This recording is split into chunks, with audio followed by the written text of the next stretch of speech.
शुभ रात्रि sleep stories में आपका स्वागत है। आज की कहानी है 22 घड़े और एक रहस्य। ये मई के अंत की बात है। इंस्पेक्टर फेंच साउथ लंदन में हुई एक रहस्यमय लूट के केस को सुलझाने में कई हफ्तों से बिजी थे। इस काम से वो काफी थका हुआ महसूस कर रहे थे और उनकी कोशिश थी कि वो जल्दी से जल्दी इस केस को निपटा लें। वो चाहते थे कि केस खत्म हो जाए तो कुछ दिनों के लिए लंदन से बाहर घूम कर आए। इसी लूट की जांच के सिलसिले में पूछताछ करने के लिए उनको लंदन से बाहर की पैडिंगटन जेल में सजा भुगत रहे एक पुराने अपराधी से मिलने जाने की जरूरत पड़ी। केस में उलझे रहने के बावजूद फेंच को ये अच्छा लगा। उन्होंने सोचा, चलो कम से कम काम से ही सही लंदन से 1-2 दिन बाहर रहने का मौका तो मिला। वैसे उस लूट के मामले में फेंच सफलता के काफी नजदीक पहुंच चुके थे। यात्रा के निर्धारित दिन फेंच पैडिंगटन स्टेशन पहुंचे और ट्रेन में अपनी सीट पर बैठे। जब सफर शुरू हुआ तो फेंच ने अपने ब्रीफकेस से फाइलें निकाल ली। कुछ देर वो उन कागजों को पढ़ते रहे और कई जगह उन्होंने कुछ पॉइंट नोट किए। फिर उन्होंने फाइलों को ब्रीफकेस में रखा और आसपास के दृश्यों को देखने लगे। कुल मिलाकर उनको ये यात्रा बड़ी ही सुकून भरी लग रही थी। ट्रेन अभी अभी एक्सीडर के पार किया था और अब नदी के साथ साथ एक्समाउथ की तरफ बढ़ रहा था।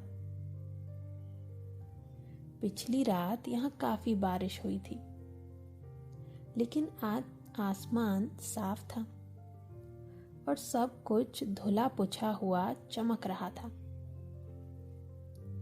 अब ट्रेन न्यूटन बाउट की तरफ बढ़ रही थी। फेंच ने एक नॉवेल निकाल लिया और उसे पढ़ने लगे।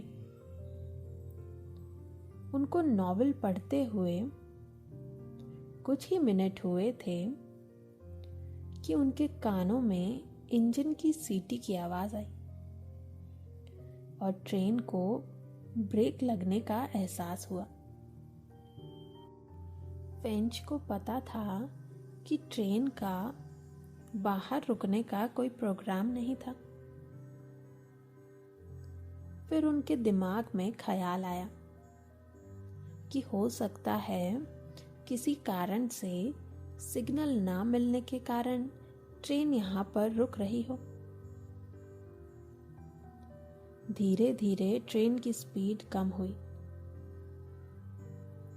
और एक छोटे से स्टेशन ग्रीन ब्रिज पर ट्रेन रुक गई।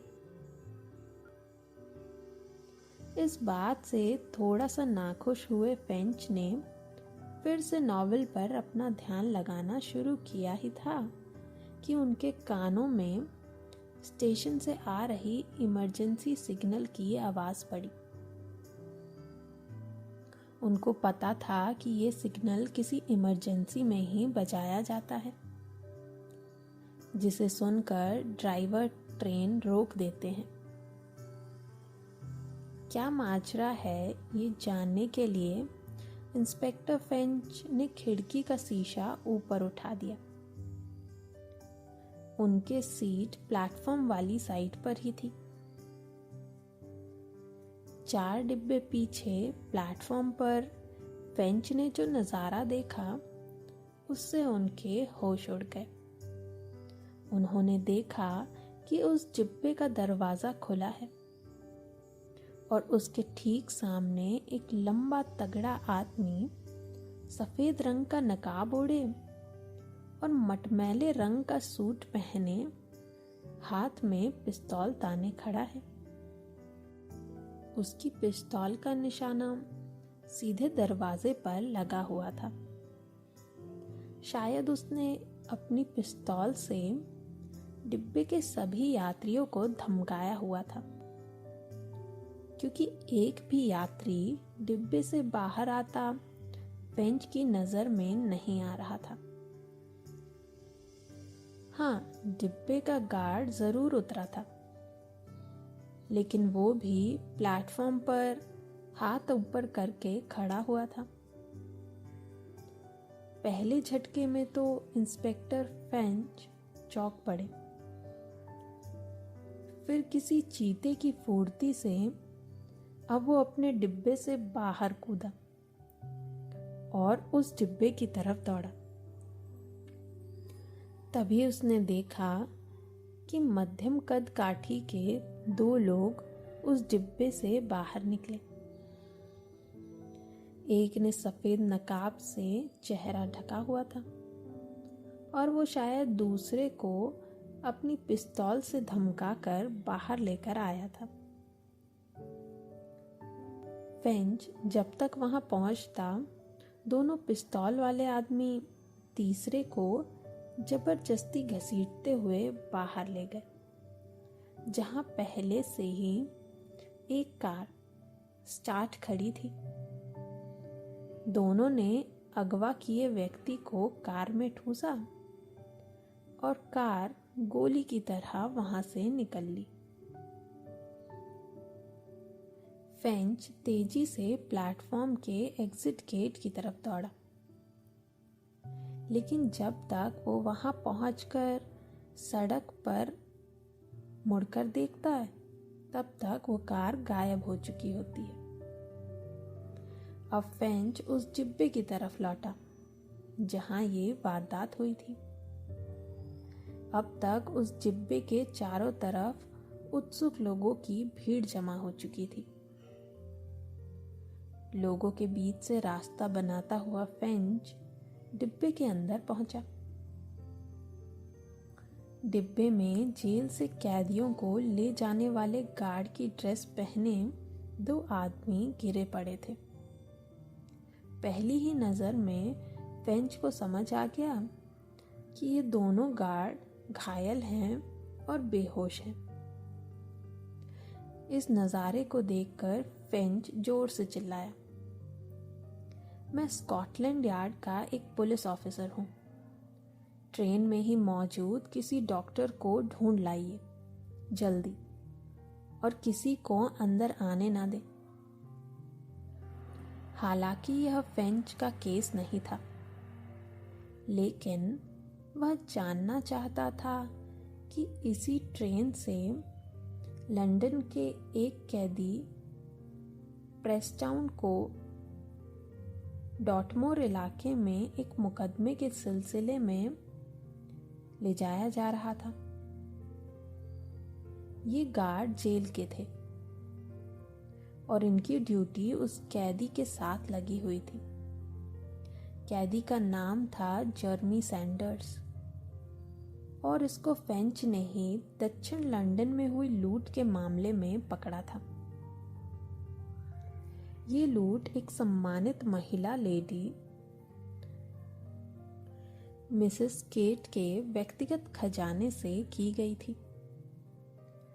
सैंडर्स उनके यहाँ एक नौकर के रूप में लगा हुआ था और उसने 20,000 पाउंड से ज्यादा के गहने चुरा लिए थे।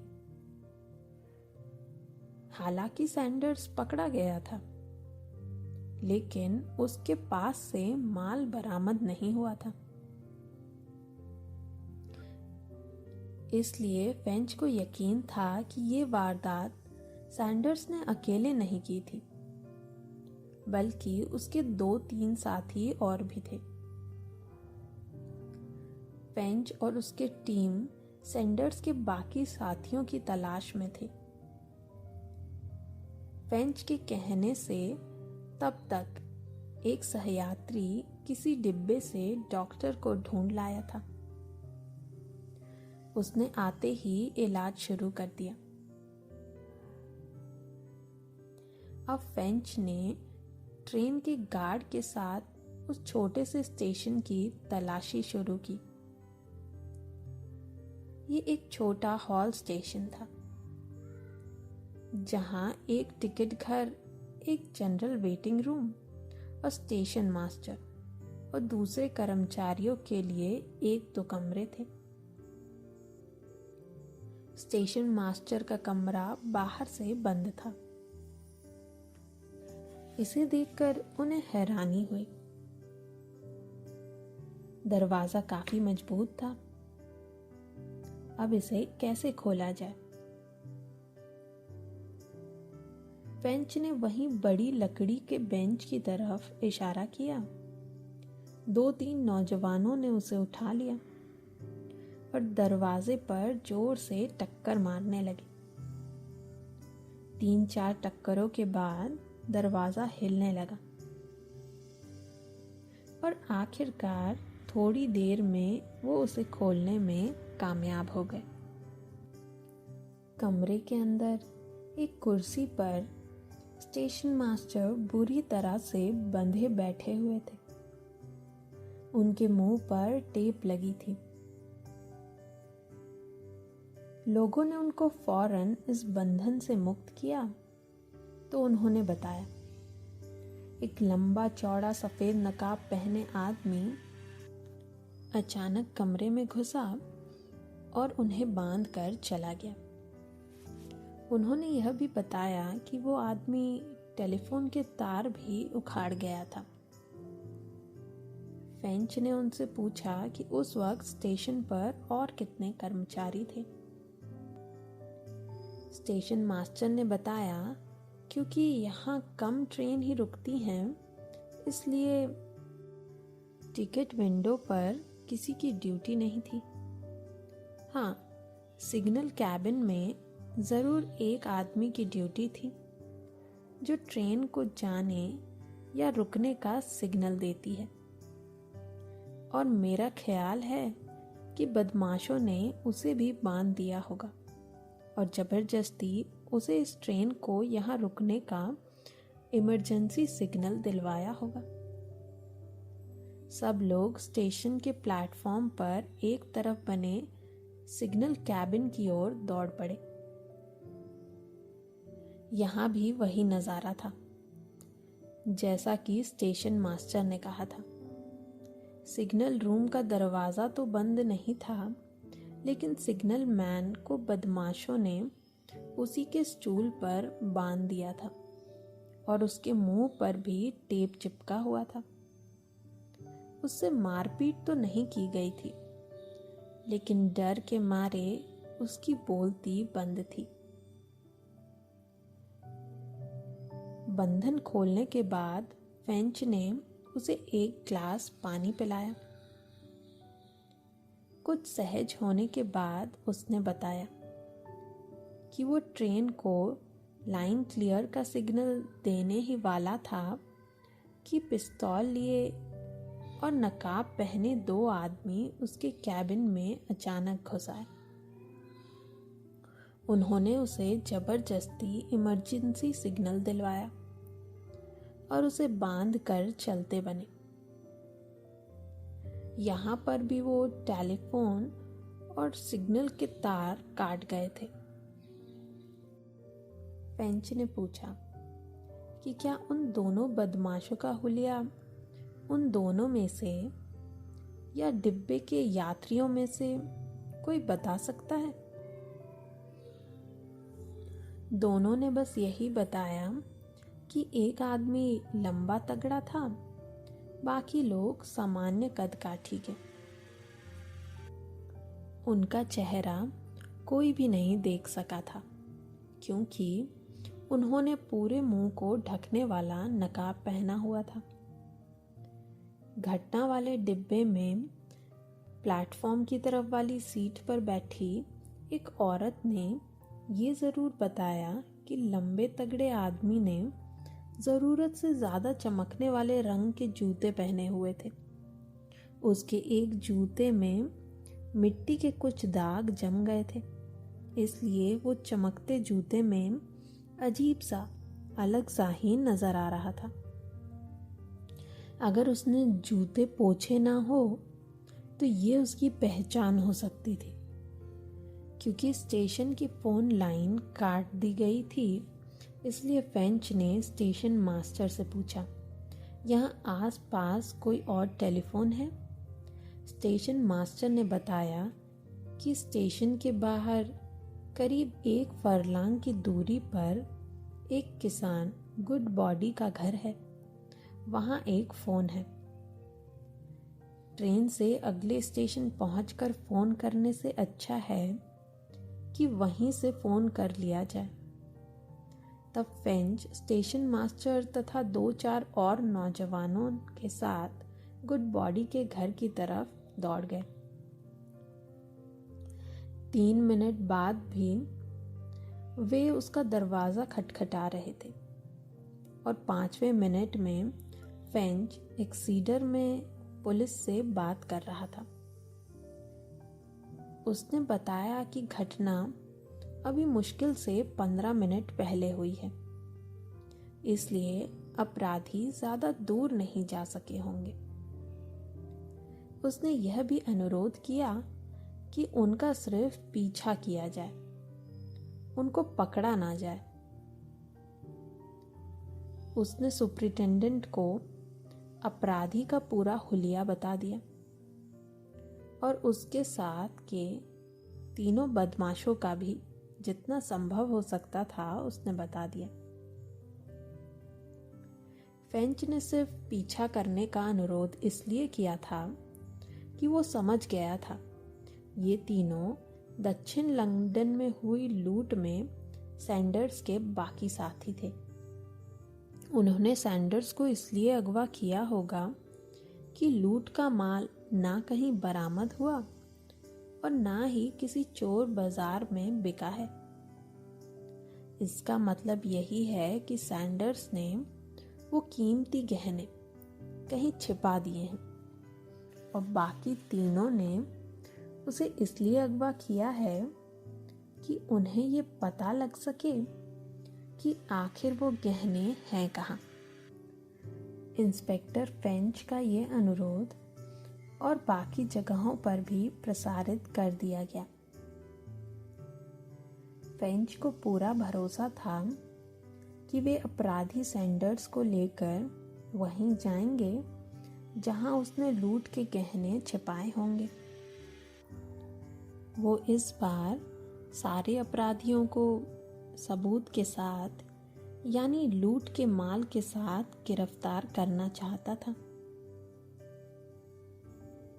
घायल गार्ड को हॉस्पिटल पहुंचाने का इंतजाम करके लोकल पुलिस की कार से फेंच न्यूटन एबर्ट के लिए रवाना हो गया। वहां से उसे एक्सीडर के लिए ट्रेन मिल गई। 40 मिनट बाद वो पुलिस मुख्यालय में था। वहां का इंचार्ज उसका पुराना साथी था, हैमरॉक। हैमरॉक ने खुले दिल से अपने पुराने साथी का स्वागत किया। उसने कहा, हमने तुम्हारे कहे मुताबिक सारा इंतजाम कर दिया है। सारे रास्तों और नदी में आने जाने वाले सिस्टम्स की जांच की जा रही है।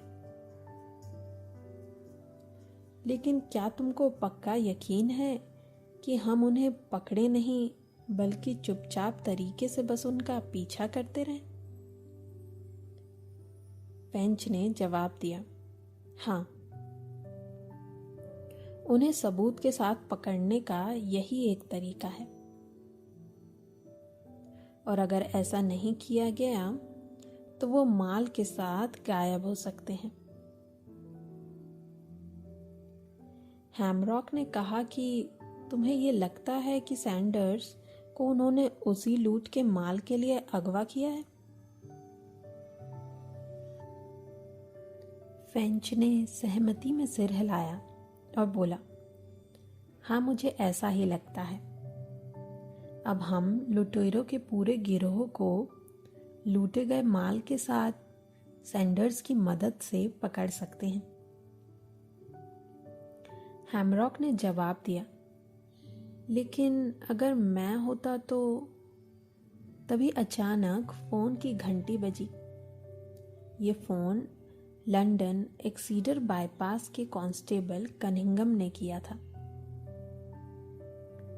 उसने बताया, हमने उसे लंबे वाले आदमी और सैंडर्स को पहचान लिया है। वो एकदम लाल लिमोजीन कार नंबर HQ9998 पर लंदन की तरफ जा रहे हैं। फेंच के कहने पर हैमरॉक ने उनका पीछा जारी रखने को कहा।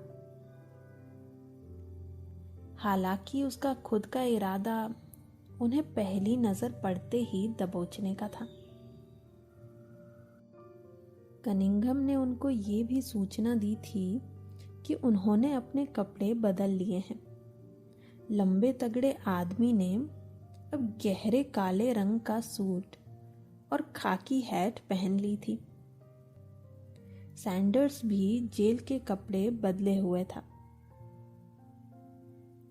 उसने ये भी बताया कि जब कार को चेक करने के लिए हमने उसे बाहर आने को कहा तो उसके जूते पर मिट्टी लगी हुई थी, जिससे ये भी पता चलता है कि यही वो आदमी था जिसने ये काम किया है।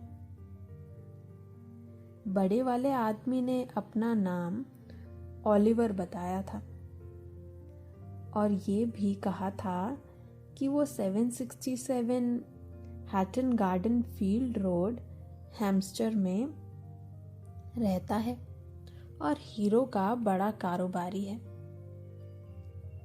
सैंडर्स के चेहरे पर गाढ़ा रंग लगाकर उसका चेहरा थोड़ा बदल दिया गया था और उसे हॉक ने अपना ड्राइवर बताया था। कनिंघम में ये भी बताया कि वो प्लायमाउथ के बर्लिंगटन होटल से आ रहे हैं और अब घर जा रहे हैं। उनकी कार में नए चौड़े वाले टायर भी लगे बताए गए। फेंच ये सारी बातें सुनकर बड़ा खुश हो गया। उसने कहा, अगर वो ठीक से व्यवहार कर रहे हैं तो इसका मतलब यह है कि उन्होंने अपनी काफी तगड़ी एलिबाई बना रखी है और वे ये भी मानते हैं कि उनके सबूत एकदम पक्के हैं। अब हमें उनको पकड़ना ही होगा।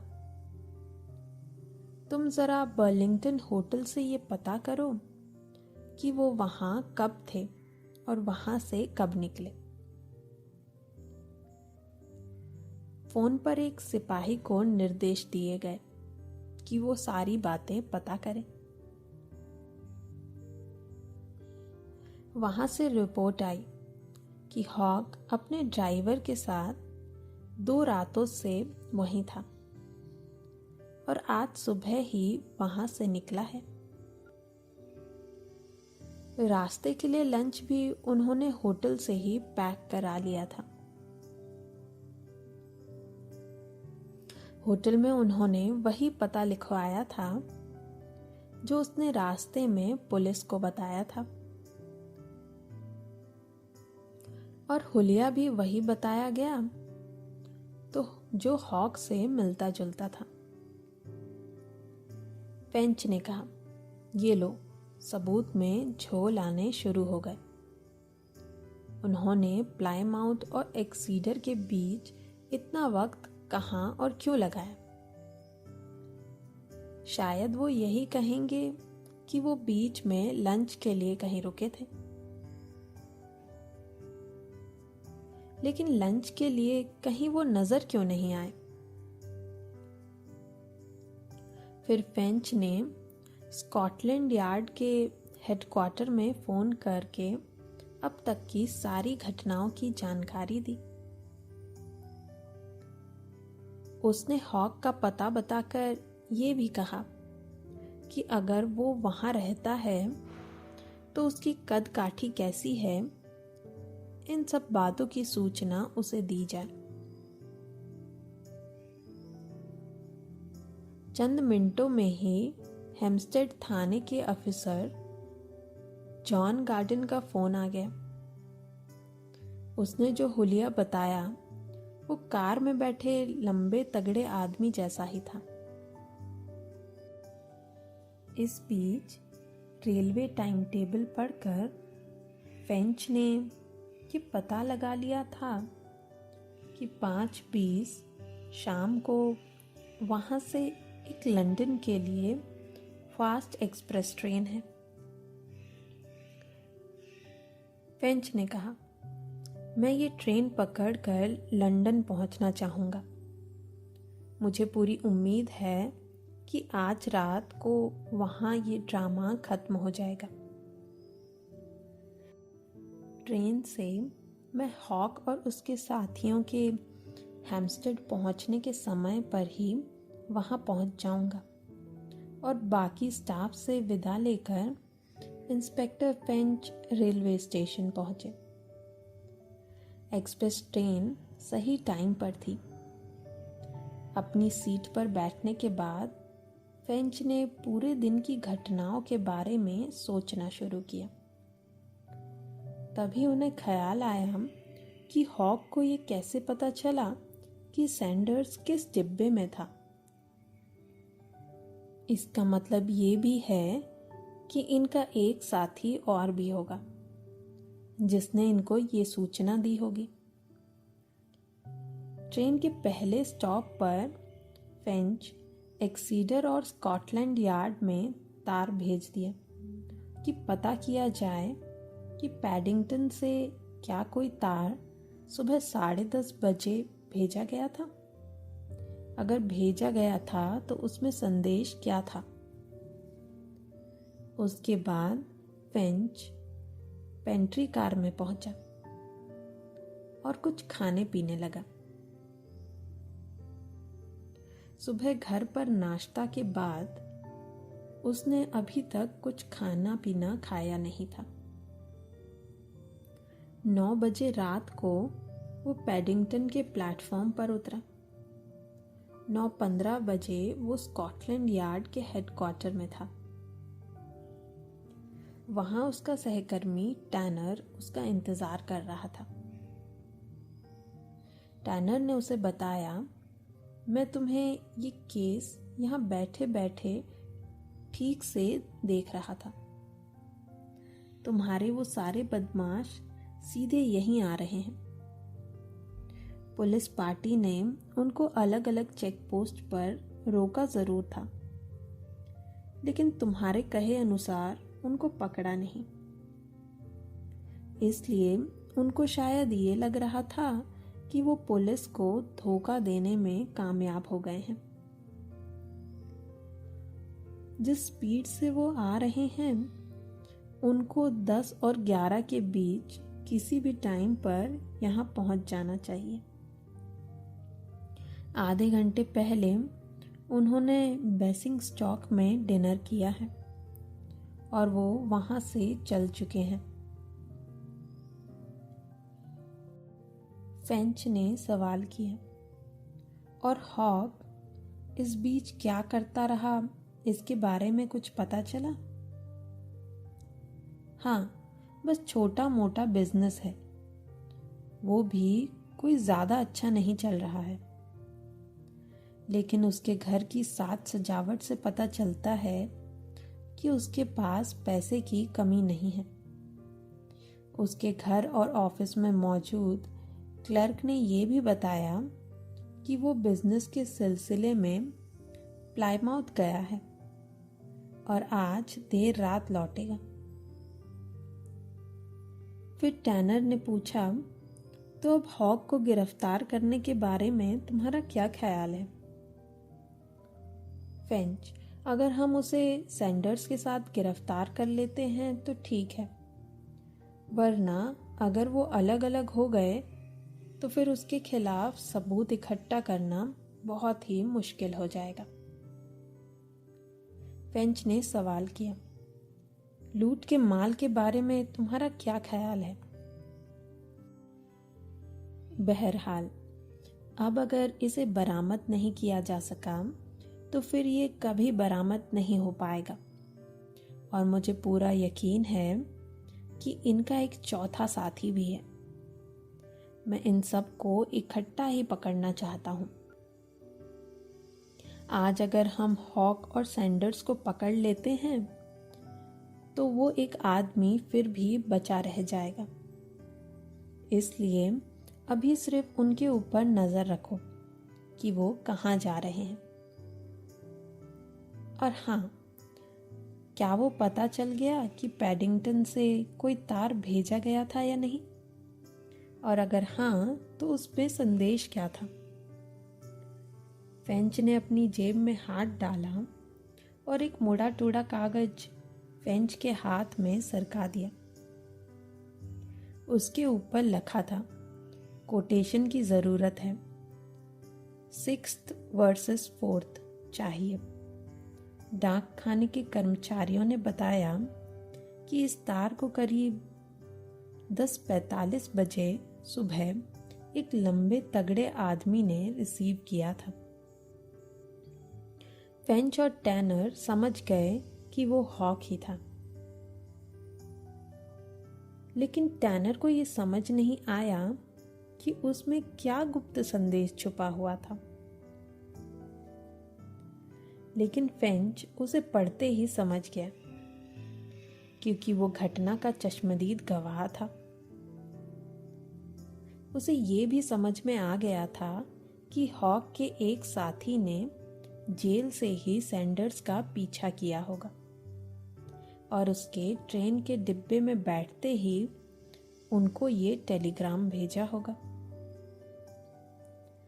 इसमें मुख्य रूप से सूचना दी गई थी कि सैंडर्स ट्रेन के किस डिब्बे में बैठा है, ताकि हॉक को अपनी कार्यवाही करने में कोई दिक्कत ना हो। उसने टैनर को बताया, इस संदेश का मतलब यही है कि उनके काम का आदमी इंजन के पीछे 6ठे डिब्बे के 4थे कूबे में है। और यही हुआ भी था। हॉक नकाब ओढ़कर इंजन के पीछे 6ठे डिब्बे में सीधा पहुंचा भी था।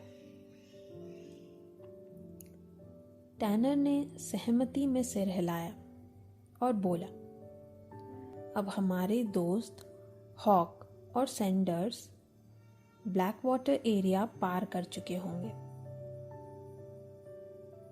मैं अब वहां के पुलिस स्टेशन को सूचित कर देता हूं कि उनके सिपाही चारों तरफ फैल जाएं और उनकी कार कहां जा रही है इसकी जानकारी दें। टैनर ने सूचना देकर कॉफी और सैंडविच का ऑर्डर दे दिया।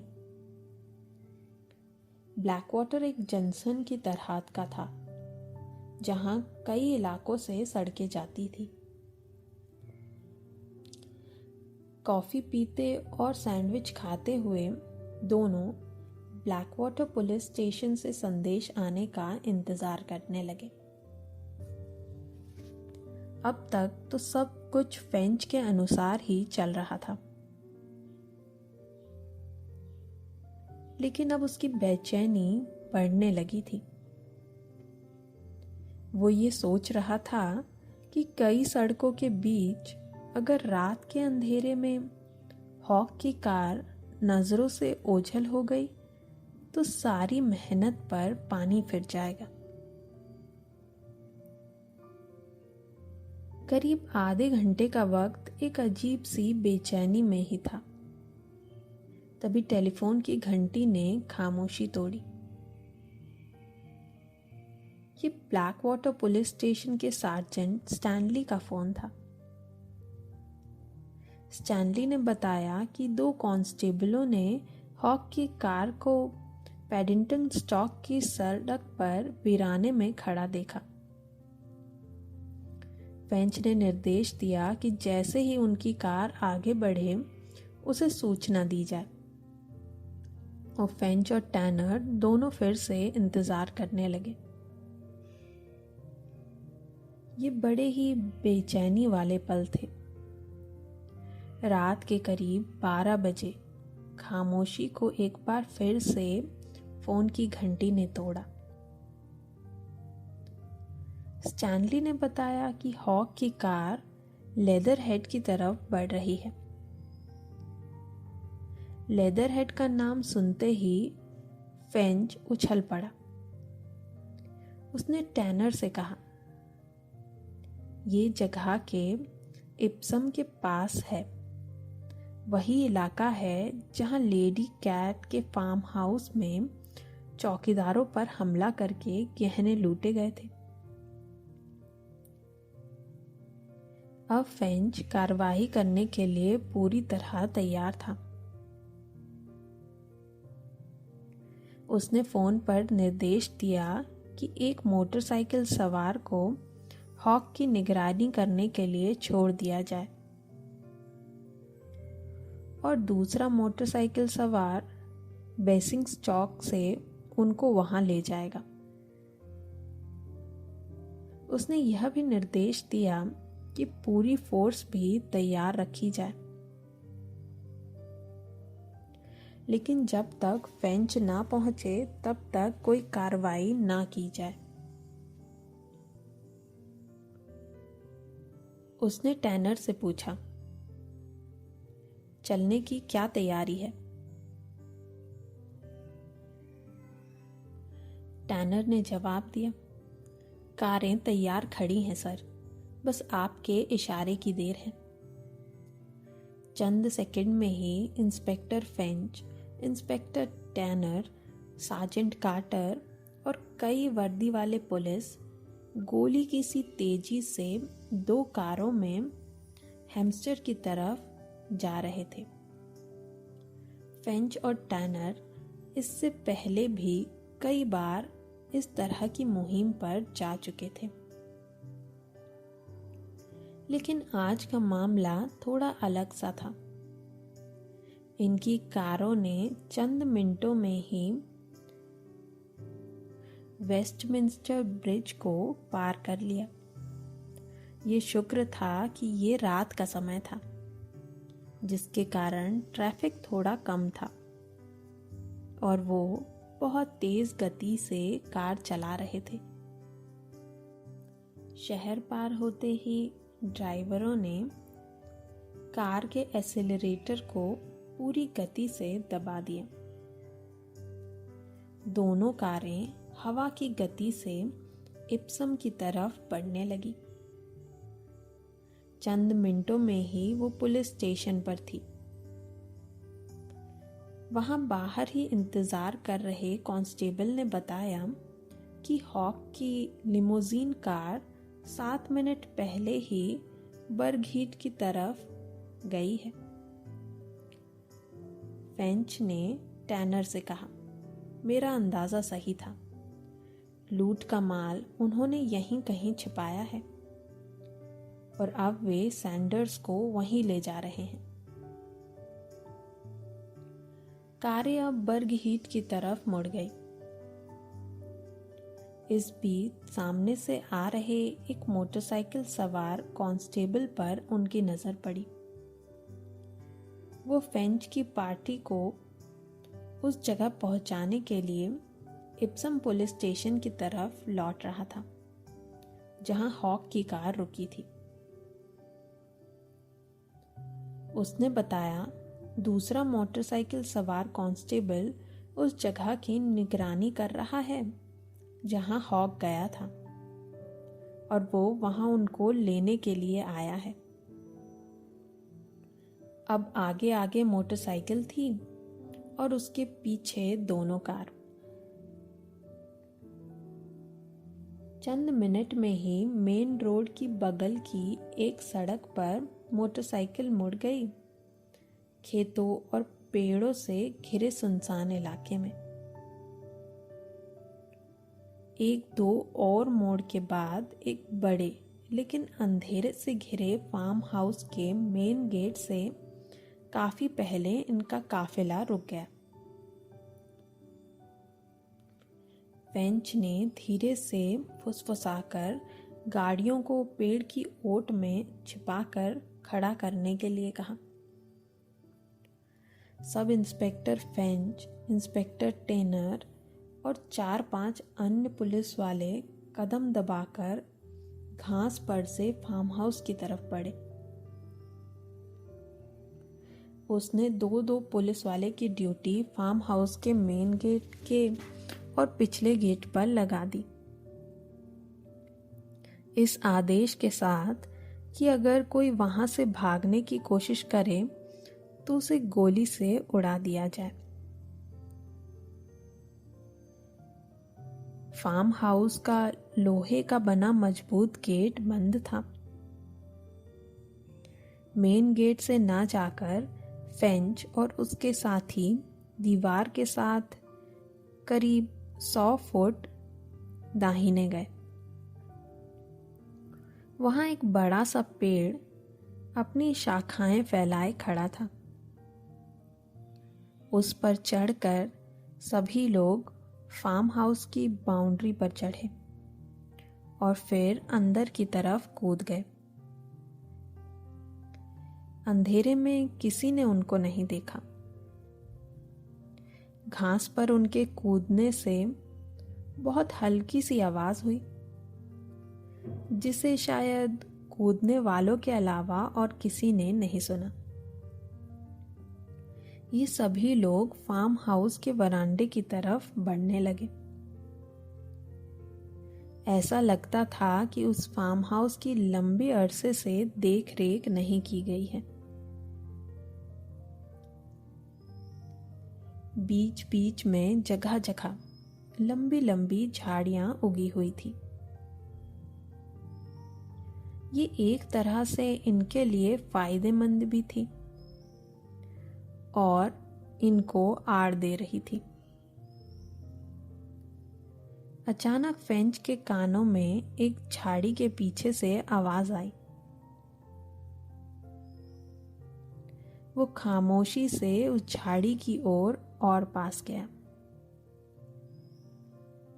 उसके कानों में धीमी धीमी बातचीत की आवाज पड़ी। वे वरांडे की ओर बढ़ते हुए बात कर रहे थे। उसने सुना, एक आदमी कह रहा था, हमें एक्सीडर पर पुलिस ने रोक लिया था, लेकिन वो हम पर कोई शक नहीं कर पाए और हम आसानी से यहां पहुंच गए। लेकिन टेलर, तुम कैसे आए?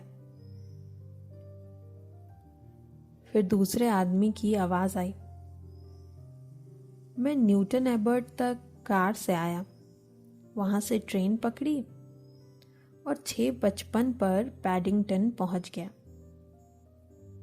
और तुम्हारे कहे अनुसार यहां आ गया। लेकिन मामला क्या है हॉक? क्या वही माल के बंटवारे का? फेंच के कानों में फिर से पहली वाली आवाज आई। वो अब तक निश्चित हो चुका था कि ये हॉक ही था। उस आवाज ने कहा, हाँ, सैंडर्स ने माल इसी फार्म हाउस में कहीं, और इसके बाद वे दोनों अंदर चले गए।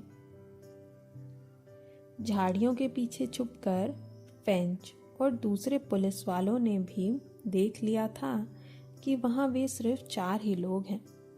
वैसे फार्म हाउस के पिछले हिस्से में एक कमरे में फार्म हाउस का एक चौकीदार भी था और 2 कुत्ते भी थे। लेकिन चौकीदार अफीम के नशे में पड़ा हुआ था। क्योंकि वो जानता था कि वहां चौकीदारी करने लायक कोई चीज नहीं है। कुत्तों को ये लोग मीट का टुकड़ा देकर खुश कर चुके थे, और अगर कुत्ते भौंकते भी तो वहां उनकी आवाज सुनने वाला भला था कौन। लेकिन उन लोगों को सपने में भी यह अनुमान नहीं था कि स्कॉटलैंड यार्ड का एक होशियार ऑफिसर अपनी टीम के साथ उनके पीछे लगा हुआ है। वो तो ये सोच रहे थे कि वो पुलिस को बेवकूफ बनाकर अपनी मंजिल पर पहुंच चुके हैं। अब दोनों दल एक दूसरे के आगे पीछे थे। वरांडे के पीछे बस 1-2 कमरे थे। उसके पीछे वहीं आगे जैसा ही हाल था, यानी बेतरतीबी से उगी हुई घास और झाड़ियां। वरांडे से होते हुए हॉक और उसके साथी पीछे निकल चुके थे। पुलिस टीम भी उसी रास्ते से उनके पीछे लगी रही। अब दोनों दलों के बीच करीब 100 कदम की दूरी थी, जिसे उन्होंने पाट लिया था। अब इन लोगों के बीच एक बड़ी सी झाड़ी ही थी। हॉक और उसके साथी जहां खड़े थे, उनके सामने टीन से ढका बरामदा था। ये बरामदा फार्म हाउस की पिछली दीवार से सटकर डाले गए टीन शेड में बना हुआ था। एक तरह से यह स्टोर के रूप में काम आ रहा था। रोशनी के लिए हॉक ने यहां 2 बड़ी मोमबत्तियां जला दी थी और टॉर्च से भी रोशनी कर रहा था। इस बरामदे में टीन की शेड को सहारा देने के लिए कई खंभे बने हुए थे। वहां कई सजे हुए घड़े और मूर्तियां भी रखी थी,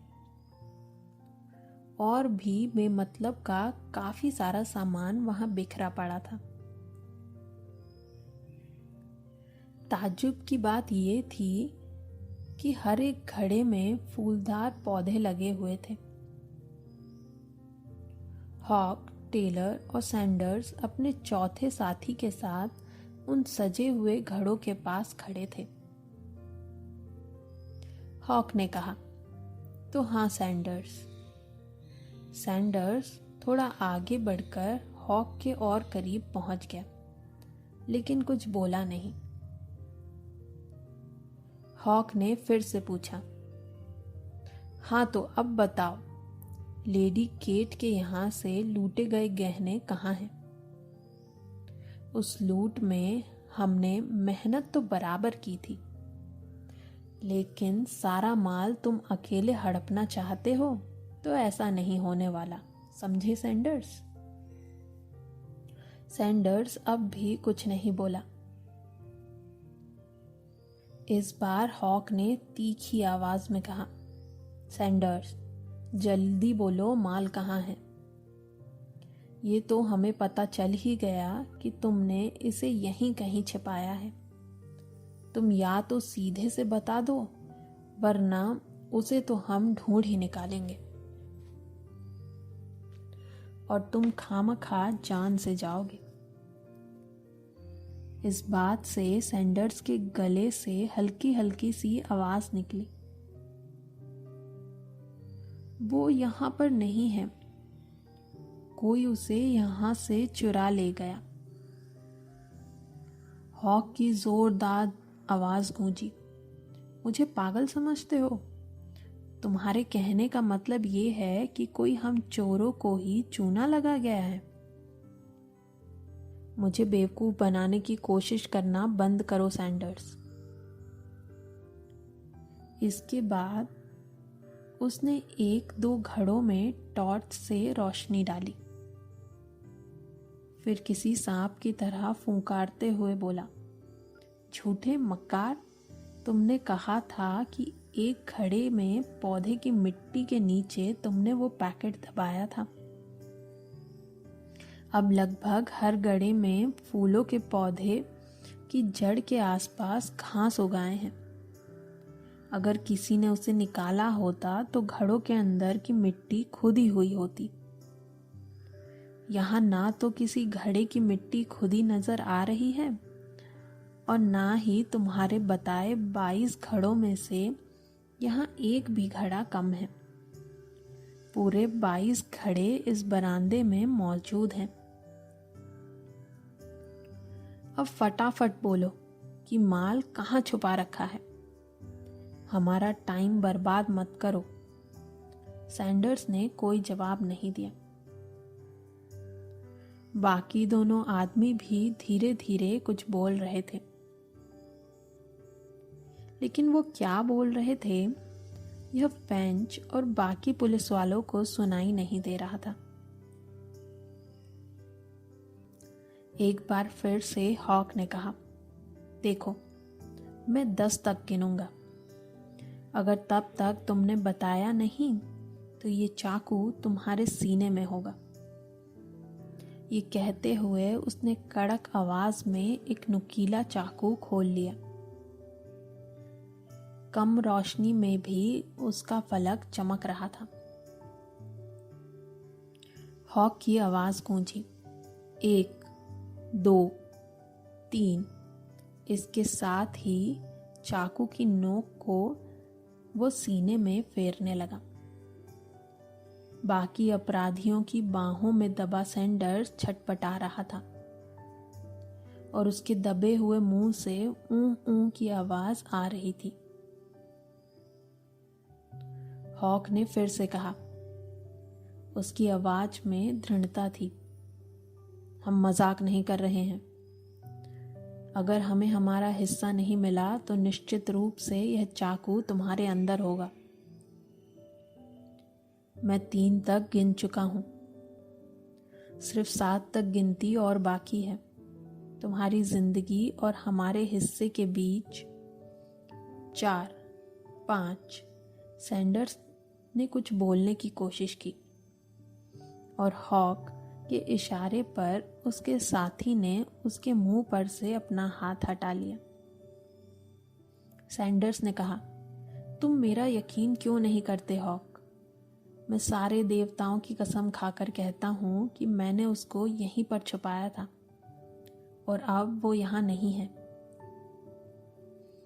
अगर तुमने मुझे मार दिया तो फिर उन कीमती गहनों को ढूंढ भी नहीं पाओगे।